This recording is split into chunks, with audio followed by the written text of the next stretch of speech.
and we go.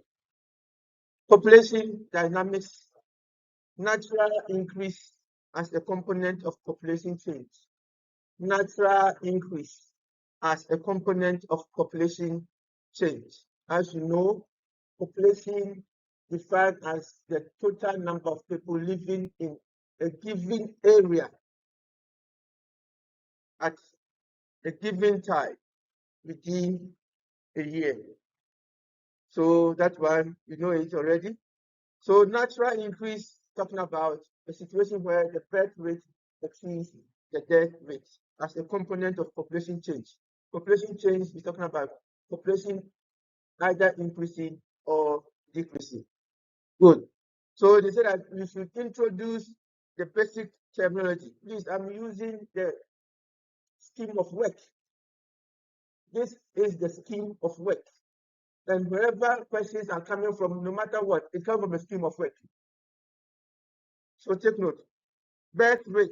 If you are defining birth rate, make sure that we talk of the live birth per 1,000 of the population within a year, 3 marks per 1,000.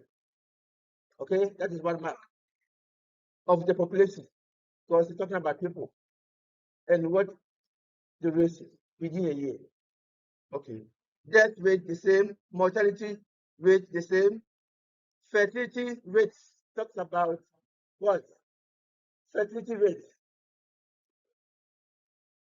amount of children women in their childbearing age can bear. Is okay? Very good that you are still right. Infant mortality. Infants. Children below the age of 1. Okay? So the number of children who die at the age of, or below the age of 1 within a year. Infant mortality. So we say that we need to explain birth rates as you have done.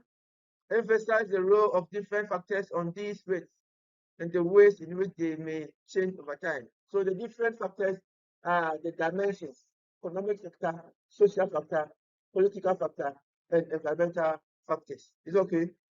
The role of gender, female, males, is also important part of this population change. The role of gender.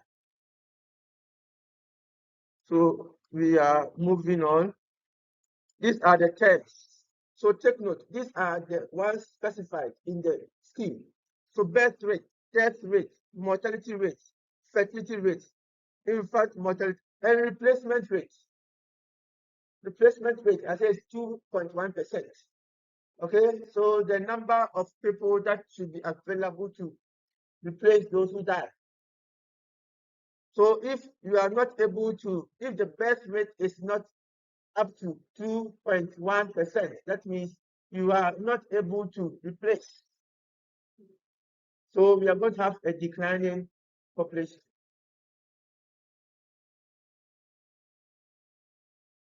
If you are asked to calculate the natural growth rate, I say the birth rate minus death rate. But if you are asked to calculate the overall population change,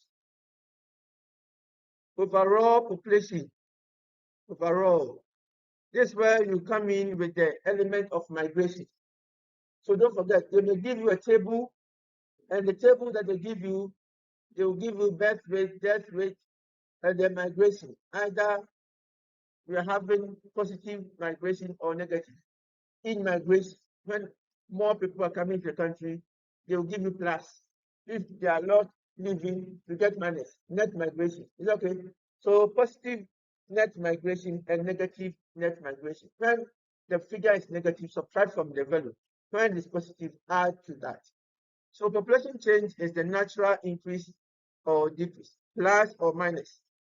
The plus or minus here tells us that when in migration are higher than out migration, you have positive. It's okay. When you have more people leaving the country, then you have negative. So put it as negative, minus there.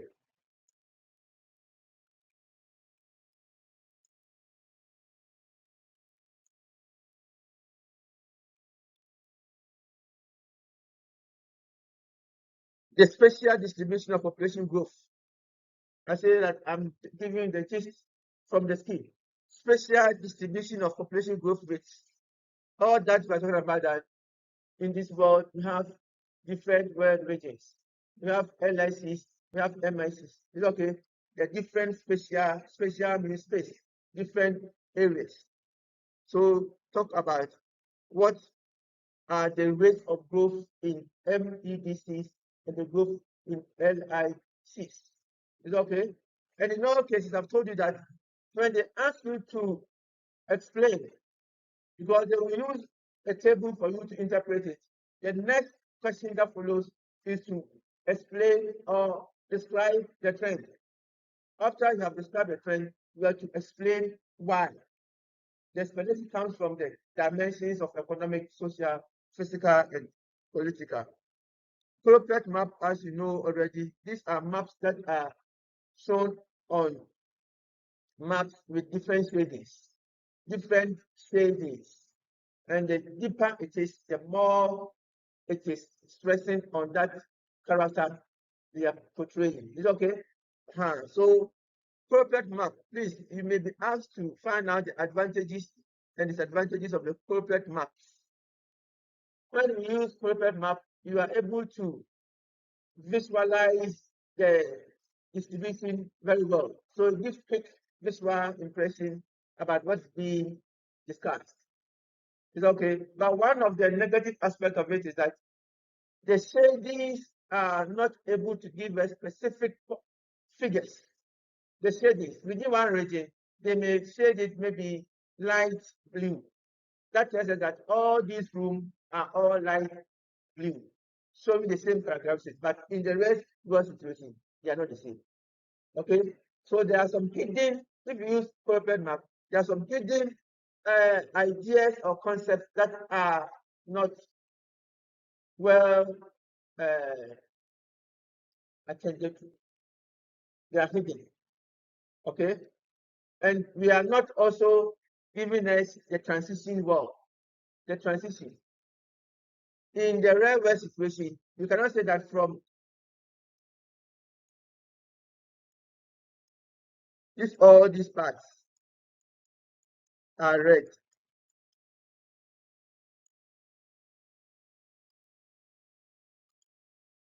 And all these are blue, corporate, using different shades. It tells us that there's a transition between this one and this one. It's okay. But in the real world situation, you cannot see this clear-cut distinction. Are you getting it? If you are showing something, I say there are tribes in a country, and they say that all these people are Asantes, all these people are Gans. There has been a clear difference between this and that. This demarcation does not exist in the real world situation. Okay, so that one is a limitation in the use of that. So take notes. Corporate map, please take notes. They may give you a corporate map to interpret it.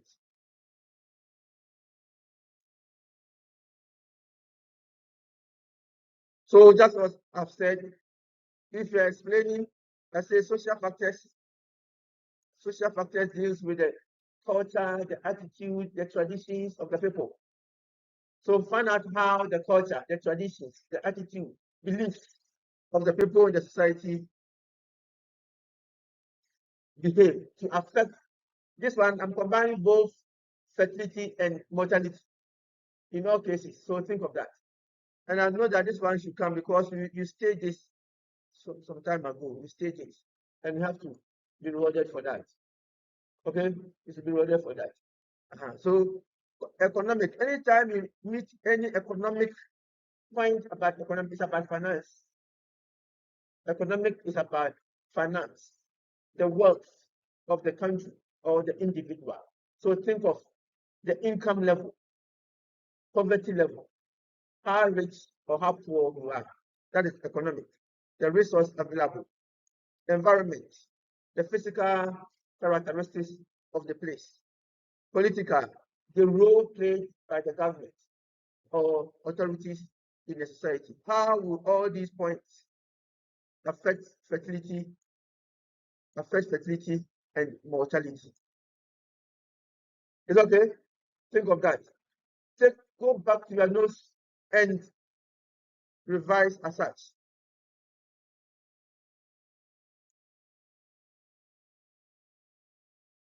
Interpretation of age sex pyramid. Age sex pyramid. Don't forget that the rate of birth and death affects the structure of every population. So the structure of the population of any country, don't forget that it affects the birth rate, the death rate, and the life expectancy of that place. That affect the shape of the population structure. So the interpretation of the age sex pyramid, all that we are saying is that we don't have the same type of population structures. They are affected by birth, death. And in countries that have more children being born, you see the face being broad. Think of that. Okay? I'm reminding you, think of that. I'll not go so deep as you can finish all that. So I'm reminding you, when the tip is so narrow, talk about the death, tapering. It's tapering, okay? But there are also some specific areas that we can think of how HIV, how does HIV AIDS affect the structure of the population? Yes, HIV. In a situation where we have more pronounced prevalence of these diseases, how does it affect the shape of the pyramid? That is, pardon?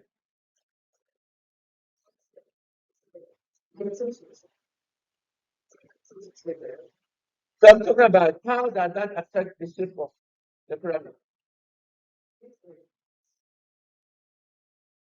The life expectancy, yes, it reduced. When more people are dying through HIV.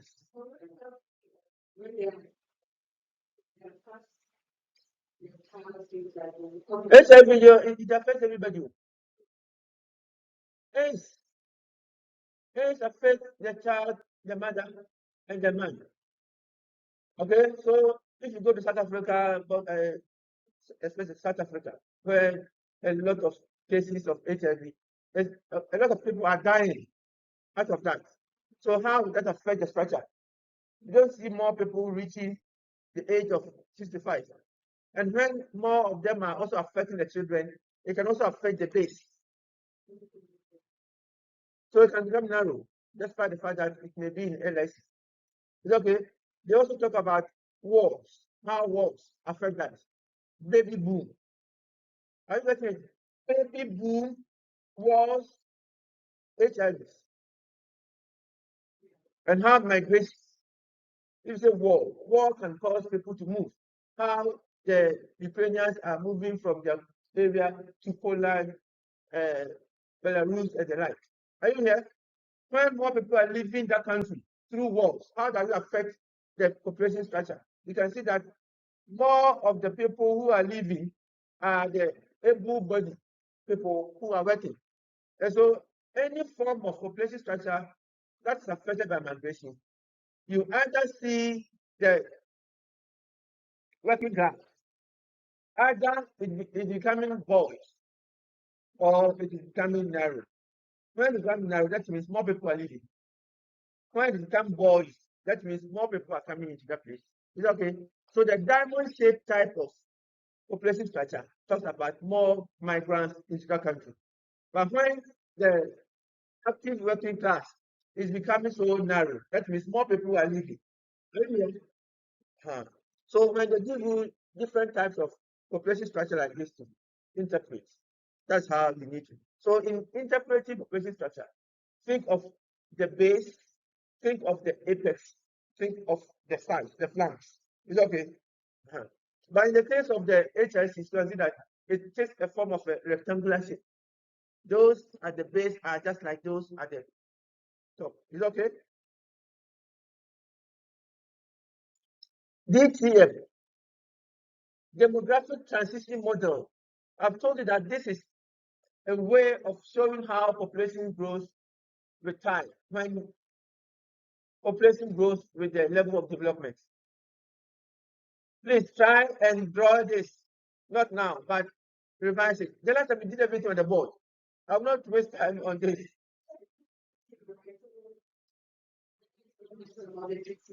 You have to draw. You have to draw. Okay? Even if they don't ask you, take your time to sketch it. That's simple sketch like that. Okay? The oh, okay. So DTM, just as it is, it goes with the population structure. Please don't forget that the first stage of the population structure, we have a very high population growth and high death rate. So we have the fluctuation. How does it link to the structure of the population? A very broad base and narrow top. Have you seen it? And as we are moving away to the fifth stage, sometimes they will ask you, is it relevant or is it real that we are going to have a fifth stage? There are some countries that are experiencing this fifth stage. Italy, Germany, Japan. They are in the fifth stage where you see the birth rate becoming so what? Low, to the extent that you find out that the death rate are going. Have you seen it? And the critical appreciation of the DTM, if you're asked to come up with limitations, the most important one is about the migration aspect that has not been captured in the DTM. So the limitations of the DTM in showing future population growth is that the element of migration is out. It is also Eurocentric, and so it doesn't fit every other country in the world. Simple. It's okay. DTM done. It's okay. I've explained this portion. So all that we need to know are some of the countries that are found within these stages. Congo Basin, we did it first stage, second stage. Most of the LICs are second. Nigeria, Burkina, International, okay. Ghana, we are there. Now the NICs, they are newly international countries. Brazil, Korea, they are all in the third. Fourth, go to UK, US. Have you seen it? The HICs, they are there. Then the more very low rate of population growth as far as birth rate is concerned, the one I've said, Russia, Italy, Japan, Germany, they are all coming to the fifth stage. Okay?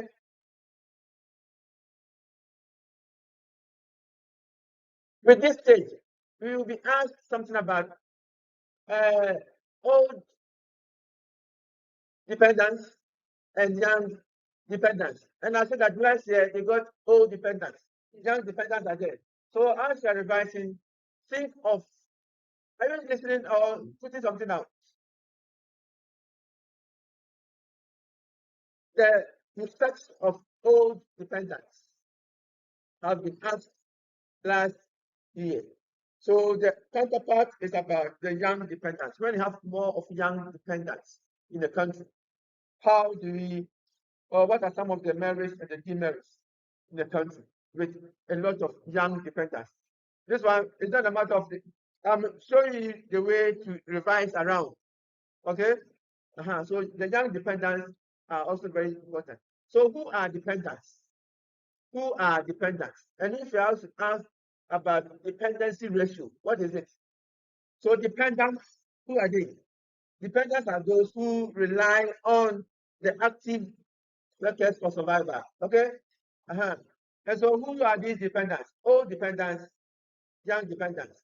So if they ask to calculate the dependency ratio, it's about the dependence divided by active workers times 100. Is okay? Dependence divided by active workers times 100. So the youthful, what document? Then let's be able to explain the issue of youthful population and aging population. I say aging has been done. So what about the youthfuls? If you have a lot of youthfuls, they need a lot of youthful demands. Schools health, entertainment, and the like, job creation, and the like. So think of that. Think of that. The DTM has been done.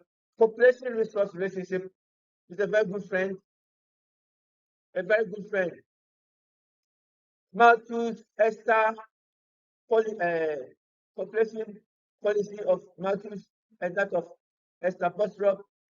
Think of their suppositions as far as, at least for this one. But this one is the most important areas as far as the syllabus is concerned. So think of this. It's okay. The two of them are coming from different angles. One is pessimistic, one is optimistic. That population is growing faster than food production. And so it's going to take we are going to have a population crash. It's okay? That is Malthus. That's why he brought about the concept of carrying capacity. It is only Malthus that believes in the fact that there is a cap in population growth. And for that matter, if we don't take care and we go beyond the cap, there's going to be a crash. But Esther says that if we have innovation and technology, the cap will not be necessary. Is okay? So with knowledge, everything is possible. But one thing that I want to take notes, you guys take note, is about the concept of sustaining population. That place is a little bit technical, so listen carefully. Talking about sustaining population. How do we sustain population? In your syllabus, you are talking about sustaining population.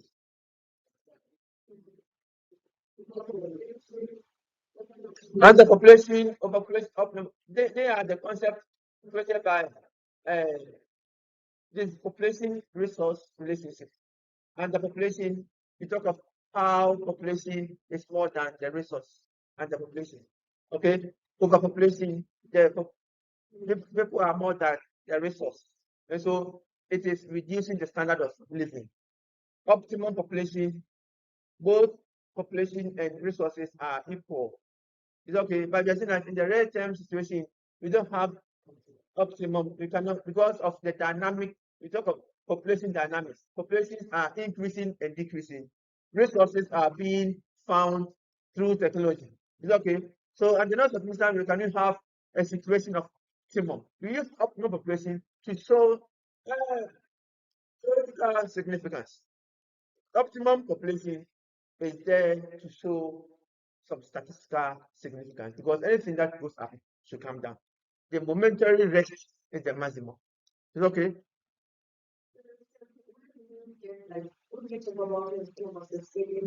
Sustaining population, according to the syllabus, is talking about the ability of the population to maintain itself.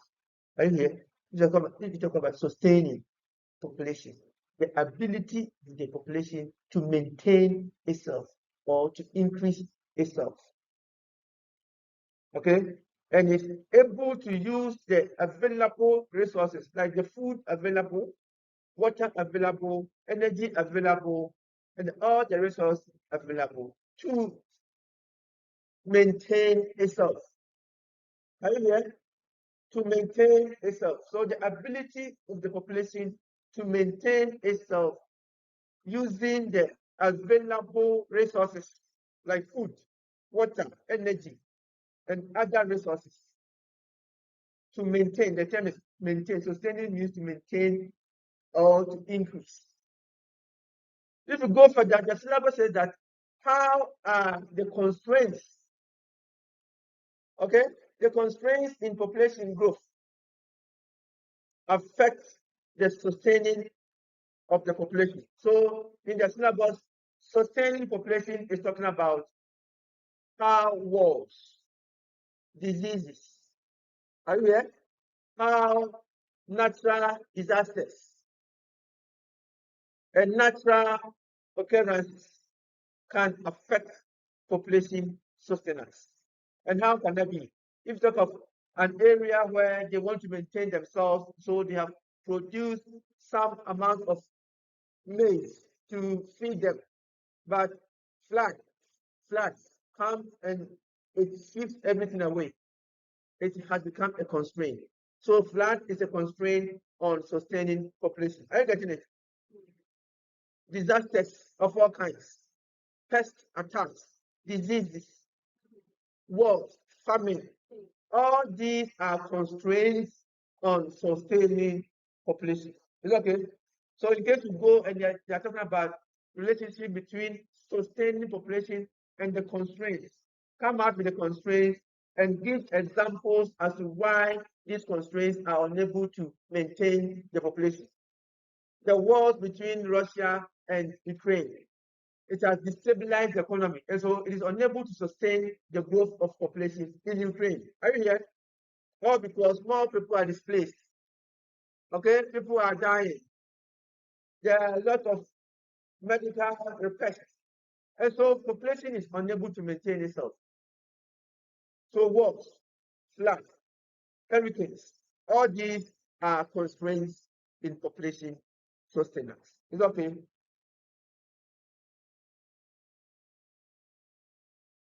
So that's what I said. The role of constraints are this. I will not go further with it. The concept of carrying capacity, I've told you that it's a concept that came from Malthus. Concept, carrying, the ability of the maximum point of what? Population that can be sustained by the available resources.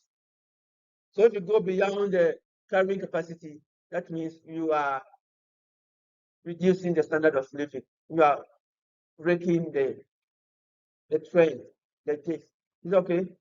What about food security? Food security. Food security. The concept of carrying capacity and food security. How do we marry the two? Carrying capacity is the maximum amount of people that the available resource can maintain. Is that it? So, what is food security? Population resource relationship. Food security. Define the term food security. Define the term population resource relationship. Define the term carrying capacity. Define the term food security. We have forgotten it. It's about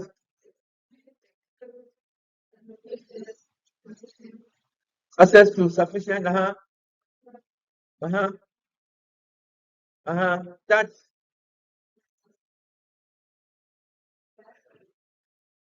check that point, but you may go there and the definition of food security has come. Food security. Food security.